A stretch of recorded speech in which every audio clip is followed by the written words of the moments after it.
जय हिंद दोस्तों। तो आज हम रेलवे ग्रुप डी के लिए बहुत इंपॉर्टेंट टॉपिक करने वाले हैं। कोशिका यानी कि सेल, यहाँ से सबसे ज़्यादा क्वेश्चंस रेलवे ग्रुप डी में पूछे जाते हैं। लगभग हर एक शिफ्ट में 4 से 5 क्वेश्चन आपको देखने को मिलेंगे साइंस के सेक्शन में। साथियों, सबसे ज़्यादा क्वेश्चंस यहाँ से बनते हैं, तो कोई भी साथी इस सेशन को मिस नहीं करेगा। यहाँ पर हम सभी इंपॉर्टेंट क्वेश्चंस को कवर करने वाले हैं।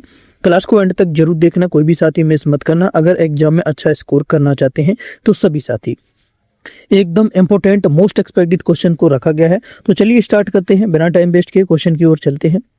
और क्वेश्चन नंबर 1 हमें दिया गया है, कोशिका की खोज सर्वप्रथम किसने की थी। सबसे पहले बेसिक से स्टार्ट करेंगे। कोशिका की खोज सर्वप्रथम जो है किसके द्वारा की गई थी। अगर आंसर पता है तो कमेंट करके जरूर बताना। तो कोशिका की खोज सर्वप्रथम जो की थी वो आपकी रॉबर्ट हॉक ने की थी। किसने की थी?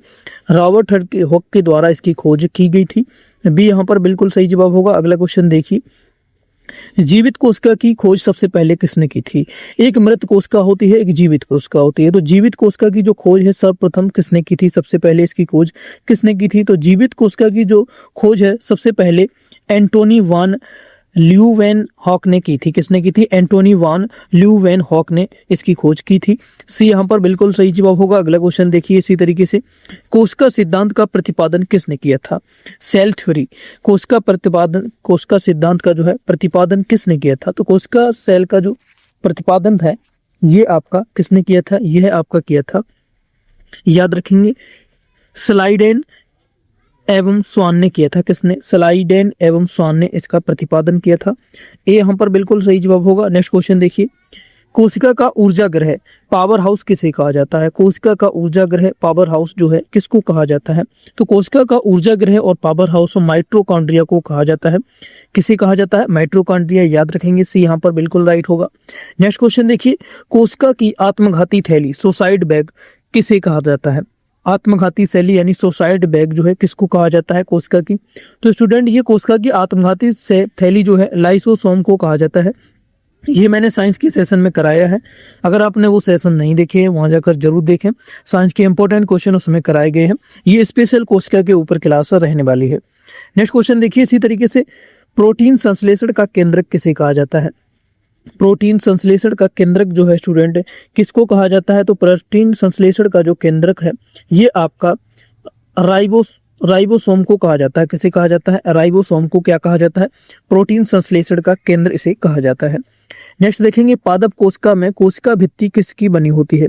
पादप कोशिका में एक कोशिका भित्ति होती है, ये किसकी बनी होती है। तो कोशिका भित्ति जो बनी होती है यह आपकी सेल्यूलोज की बनी होती है। किसकी बनी होती है? सेल्यूलोज की यह कोशिका भित्ति बनी होती है। सी यहाँ पर बिल्कुल राइट होगा। पादप कोशिका में जो कोशिका भित्ति बनी होती है स्टूडेंट, ये किसकी बनी होती है आपकी, याद रखेंगे, ये आपकी बनी होती है सेल्यूलोज की। किसकी बनी होती है? सेल्यूलोज की यह बनी होती है।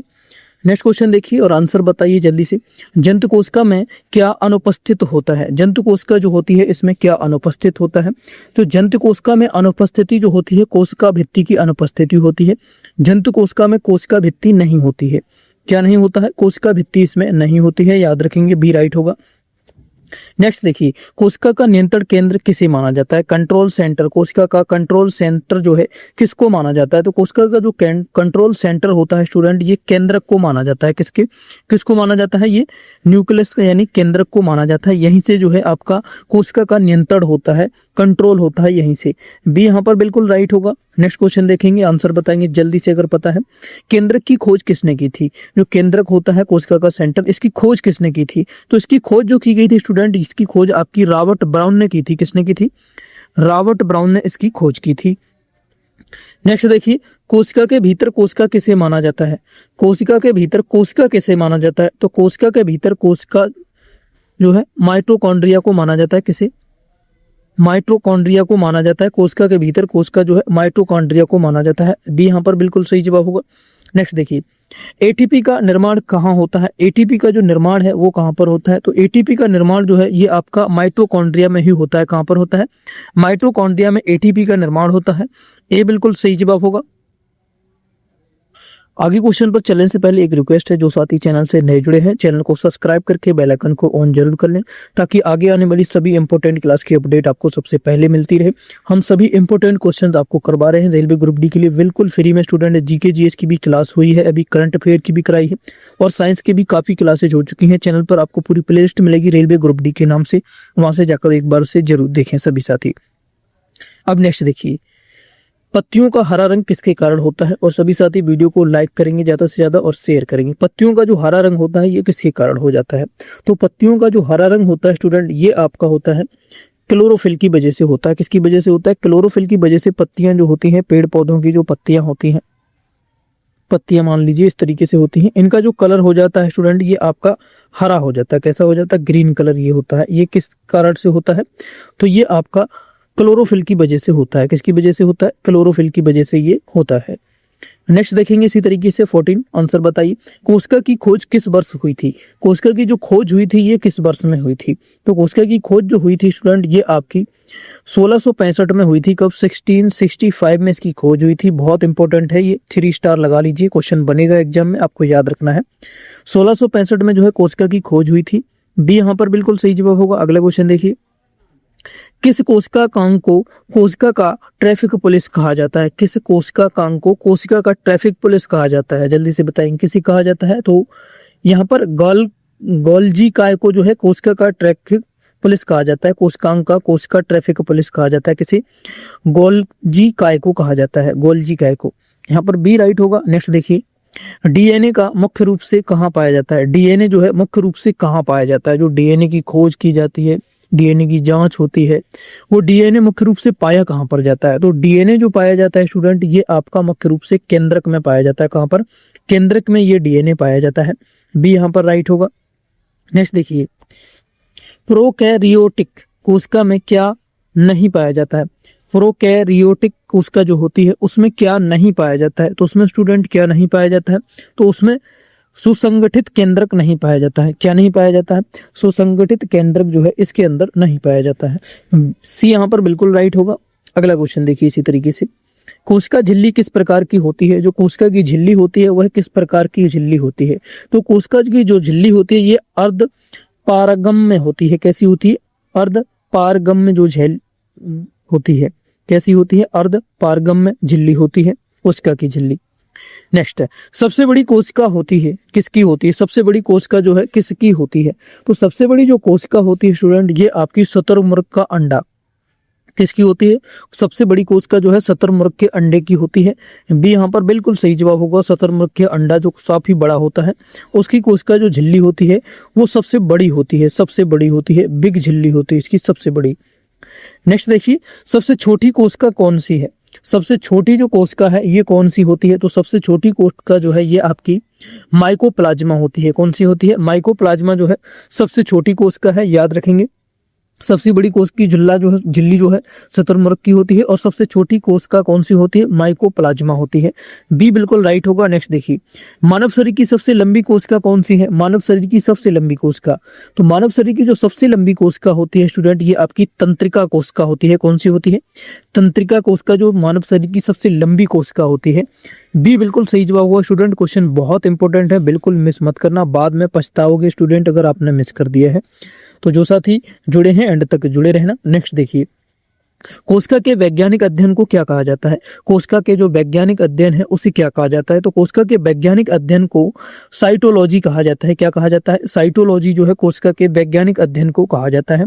बी बिल्कुल राइट होगा। नेक्स्ट देखिए, ओमनिस सेलुला ई सेलुला का सिद्धांत किसने दिया था। ओमनिस सेलुला ई सेलुला का सिद्धांत जो है किसने दिया था, तो इसका सिद्धांत जो है ये आपका रुडोल्फ विर्चो ने दिया था। किसने, रुडोल्फ विर्चो के द्वारा ये सिद्धांत दिया गया था। ए बिल्कुल सही जवाब होगा। नेक्स्ट देखिए, अंत प्रायद्वीपीय जालिका कितने प्रकार की होती है। अंत प्रायद्वीपीय जालिका ER जिसे कहते हैं कितने प्रकार की होती है, तो ये जो है स्टूडेंट 2 प्रकार की होती है। कितने प्रकार की होती है, 2 प्रकार की होती है। बी बिल्कुल सही जवाब होगा, याद रखेंगे। नेक्स्ट देखिए, खुदरी अंता प्रद्रव्य जालिका RER पर क्या चिपके होते हैं, इसके ऊपर क्या चिपका होता है? तो इसमें स्टूडेंट राइबोसोम चिपका होता है। क्या चिपका होता है? राइबोसोम जो है इसमें चिपका होता है, राइबोसोम।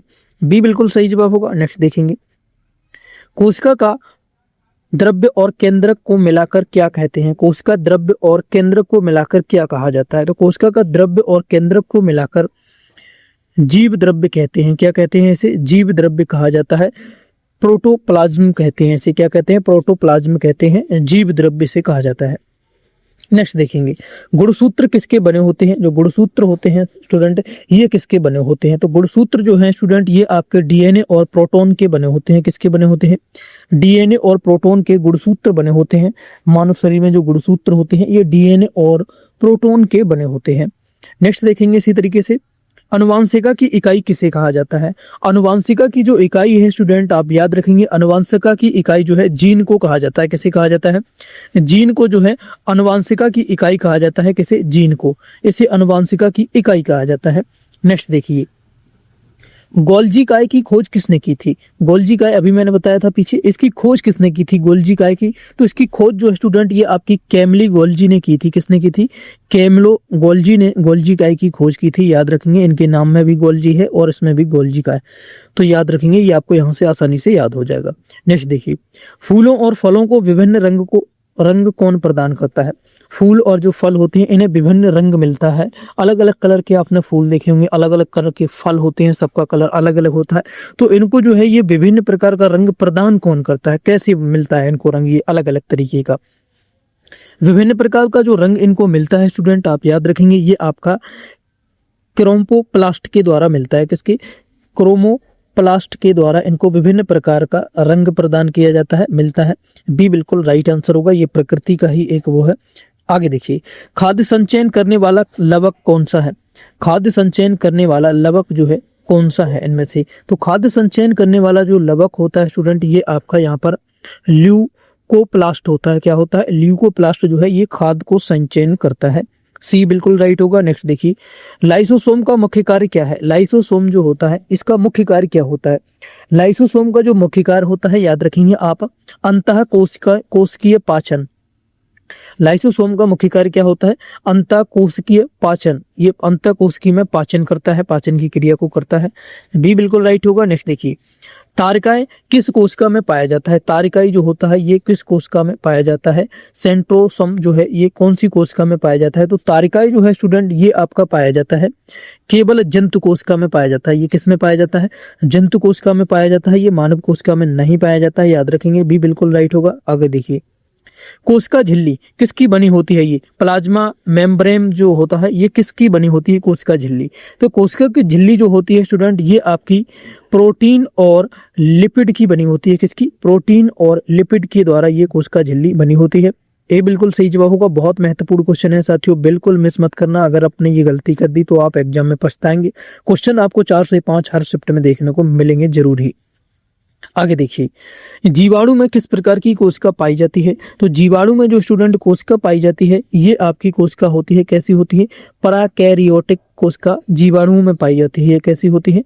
प्रोकैरियोटिक कोशिका होती है, ये जीवाणुओं में पाई जाती है। नेक्स्ट देखिए, कोशिका के किस भाग को प्रोटीन की फैक्ट्री कहा जाता है? कोशिका के कौन से भाग को प्रोटीन की फैक्ट्री कहा जाता है? तो प्रोटीन की फैक्ट्री जो है कोशिका के स्टूडेंट राइबोसोम के कहा जाता है। किसे कहा जाता है? राइबोसोम को जो है कोशिका की प्रोटीन की फैक्ट्री कहा जाता है। यहीं से जो है प्रोटीन तैयार होते हैं। बी राइट होगा। अगला देखिए, रिक्तिका के चारों ओर की झिल्ली को क्या कहा जाता है? रिक्तिका के चारों ओर की झिल्ली को क्या कहा जाता है? रिक्तिका के चारों ओर की झिल्ली को स्टूडेंट टोनोप्लास्ट कहा जाता है। क्या कहा जाता है? टोनोप्लास्ट। रिक्तिका के चारों ओर की जो झिल्ली होती है, ये मान लीजिए रिक्तिका है, इसके चारों ओर ये जो झिल्ली है इसको क्या कहा जाता है? टोनोप्लास्ट कहा जाता है। याद रखेंगे। अगला देखिए, कोशिका विभाजन के समय गुणसूत्र स्पष्ट रूप से कब दिखाई देते हैं? कोशिका विभाजन के समय गुणसूत्र जो होते हैं वो स्पष्ट रूप से कब दिखाई देते हैं? तो स्पष्ट रूप से जो गुणसूत्र दिखाई देते हैं ये आपके मेटाफेज में दिखाई देते हैं। कब दिखाई देते हैं? मेटाफेज में ये दिखाई देते हैं। बी बिल्कुल राइट होगा। अगला देखिए, केंद्रिका कहाँ स्थित होती है? केंद्रिका न्यूक्लियस जो होती है ये कहाँ पर स्थित होती है? तो केंद्रिका जो स्टूडेंट स्थित होती है ये आपकी स्थित होती है केंद्रक में। कहाँ पर केंद्रिका है? ये आपकी केंद्रक में ही स्थित होती है, सेंटर में स्थित होती है। नेक्स्ट देखिए, आरएनए का मुख्य कार्य क्या है? आरएनए का मुख्य कार्य जो होता है प्रोटीन संश्लेषण में मदद करना। इसका क्या कार्य होता है? प्रोटीन संश्लेषण में मुख्य कार्य मदद करना। किसका कार्य मुख्य होता है? ये आपका आरएनए का मुख्य कार्य होता है। बी बिल्कुल राइट होगा। अगला देखिए, कोशिका द्रव्य में उपस्थित जीवित रचनाएं क्या कहलाती हैं? कोशिका द्रव्य में जो उपस्थित जीवित रचनाएं हैं ये क्या कहलाती हैं? तो जीवित रचनाएं जो कहलाती हैं ये आपकी सेल ऑर्गेनेसल्स यानी कोशिकांग कहलाती हैं। ये सेल ऑर्गेनेसल्स या फिर कोशिकांग, इसके दो नाम होते हैं, याद रखेंगे, ये कहलाती है। नेक्स्ट, पादप कोशिका का सबसे बाहरी आवरण क्या कहलाता है? पादप कोशिका का जो सबसे बाहरी आवरण होता है स्टूडेंट ये आपका कहलाता है कोशिका भित्ति। बाहरी आवरण जो होता है यही कोशिका भित्ति कहलाता है। बी बिल्कुल सही जवाब होगा। स्टूडेंट इसका बिल्कुल फ्री पीडीएफ जो है मैं अपने टेलीग्राम चैनल पर प्रोवाइड करता हूं। जिन साथियों ने ज्वाइन नहीं किया है तो जाकर ज्वाइन करें, लिंक वीडियो को डिस्क्रिप्शन में दिया गया है, वहां से आप ज्वाइन कर लेंगे और बिल्कुल फ्री में इसका पीडीएफ लेकर प्रैक्टिस कर सकते हैं। और साथियों डिस्क्रिप्शन में हमारे फेसबुक पेज का भी लिंक मिलेगा तो उस पर भी हमें फॉलो जरूर करें। और क्लास को तो आपने लाइक कर ही दिया होगा। आगे और इंपॉर्टेंट क्वेश्चन बने हैं, देखिए उनको। राइबोसोम की खोज जो है किसने की थी? अब वो राइबोसोम की जो खोज है स्टूडेंट ये आपकी जॉर्ज पैलेड ने की थी। किसने की थी? जॉर्ज पैलेड ने जो है राइबोसोम की खोज की थी। राइबोसोम की खोज इसने की थी। माइटोकॉन्ड्रिया का नाम किसने दिया था? ये माइटोकॉन्ड्रिया जो नाम है ये किसने दिया था इसको? तो माइटोकॉन्ड्रिया का जो नाम है स्टूडेंट ये आपका सी बेंडा ने दी था। किसने? सी बेंडा ने माइटोकॉन्ड्रिया का नाम दिया था। बी बिल्कुल सही जवाब होगा। नेक्स्ट देखेंगे, जंतु कोशिका में ऊर्जा किस रूप में संचित रहती है? जंतु कोशिका में जो ऊर्जा है किस रूप में संचित रहती है? तो जंतु कोशिका में जो ऊर्जा है ये आपकी ग्लाइकोजन के रूप में संचित रहती है। ग्लाइकोजन के रूप में ये संचित रहती है। बी बिल्कुल राइट होगा। अगला देखिए, एटीपी का पूर्ण रूप क्या है? एटीपी जो होता है इसका पूर्ण रूप क्या होता है? तो एटीपी का जो पूर्ण रूप होता है स्टूडेंट एडिनोसिन ट्राइफॉस्फेट इसका पूर्ण रूप होता है। ट्राइफॉस्फेट इसका पूर्ण रूप होता है। एडिनोसिन ट्राइफॉस्फेट एटीपी का पूर्ण रूप होता है। नेक्स्ट देखिए, कोशिका भित्ति होती है। कोशिका भित्ति जो है कैसी होती है? तो कोशिका भित्ति जो होती है पूर्ण परागम में होती है। कैसी होती है? पूर्ण परागम में होती है कोशिका भित्ति, याद रखेंगे। बी राइट होगा। नेक्स्ट देखेंगे, लाइसोसोम की खोज किसने की थी? लाइसोसोम की जो खोज है ये किसके द्वारा की गई थी? तो लाइसोसोम की जो खोज है स्टूडेंट ये आपकी सीडी डुबे ने की थी। किसने? सीडी डुबे ने लाइसोसोम की खोज की थी। ए बिल्कुल राइट होगा। अगला क्वेश्चन देखेंगे, वायोब्लास्ट किसे कहा जाता था? कहा गया था वायोब्लास्ट जो है किसे कहा गया था? तो वायोब्लास्ट जो है स्टूडेंट ये आपका माइटोकॉन्ड्रिया को ही कहा गया था। पहले क्या कहा जाता था? वायोब्लास्ट कहा जाता था। माइटोकॉन्ड्रिया को ही ये कहा गया था। बी बिल्कुल राइट होगा। अगला क्वेश्चन देखिए और लास्ट क्वेश्चन है आज के सेशन का, पादप कोशिका का रसोई घर किसे कहा जाता है? पादप कोशिका का जो है रसोई घर किसे कहा जाता है? इस क्वेश्चन का आंसर आप लोग कमेंट में जरूर देना। एचडब्ल्यू के लिए आपको दिया जा रहा है। और आज के 50 क्वेश्चन में से आपका स्कोर क्या रहा है कमेंट करके जरूर बताना। ईमानदारी से कितने क्वेश्चन आपने सही इसमें कर पाए। अगर नहीं कर पाए हैं तो स्टूडेंट इस क्लास को एक बार रिवाइज करके जरूर देख लेना। कोशिका से रिलेटेड जो भी इंपॉर्टेंट क्वेश्चन बन सकते थे सभी इसमें करा दिए गए हैं साथियों। अगर आप चाहते हैं इसका पार्ट 2 और भी बनाया जाए तो और साथियों कमेंट करके जरूर बताना, तो मैं और आगे क्वेश्चन कुछ इंपॉर्टेंट और ले आऊंगा। वैसे इंपॉर्टेंट क्वेश्चन को इसमें कवर करा दिया गया है। क्लास अच्छी लगी तो लाइक करें, शेयर करें और चैनल को सब्सक्राइब अभी तक जिन्होंने नहीं किया है तो सब्सक्राइब कर दो, बिल्कुल फ्री है यूट्यूब पर। और बेल आइकन को भी ऑन कर लो ताकि आगे आने वाली सभी क्लास की जानकारी आपको मिलती रहे। और पीडीएफ के बारे में मैंने आपको बता दिया, टेलीग्राम चैनल पर बिल्कुल फ्री में मिल जाएगी। स्टूडेंट हमने करंट अफेयर की एक इंपॉर्टेंट क्लास कराई है जहाँ से 80% करंट अफेयर जो है फंसता है, तो उस क्लास को जाकर जरूर देखना है स्टूडेंट। चैनल पर आपको मिल जाएगी, रेलवे ग्रुप डी के नाम से पूरी प्लेलिस्ट मिलेगी। वहां पर प्लेलिस्ट को आप चेकआउट करेंगे, उसमें जितने भी इंपॉर्टेंट क्लासेज हुई हैं सभी आपको मिल जाएंगी। साइंस की, जीके जीएस की और साथियों ये कोशिका की क्लास आज हुई है। इस क्लास को भी पूरा कंप्लीट आपको देख लेना है। एक बार में समझ नहीं आता तो दोबारा देख लें, उसके बाद फ्री पीडीएफ जो आपको मिलेगी उससे भी प्रैक्टिस कर सकते हैं। मिलते हैं नेक्स्ट क्लास में, तब तक के लिए थैंक यू। जय हिंद स्टूडेंट। क्लासेज आपकी डेली चलती रहेंगी जब तक आपका एग्जाम नहीं हो जाता है, तो सभी साथी जुड़े रहें और जबरदस्त प्रैक्टिस करते रहें। Thank you. कोई बुक बाई करना चाहते हैं तो वीडियो के डिस्क्रिप्शन में कुछ साथियों लिंक मिलेगा सजेशन में, वहां से आप जाकर चेकआउट कर सकते हैं और बाई कर सकते हैं।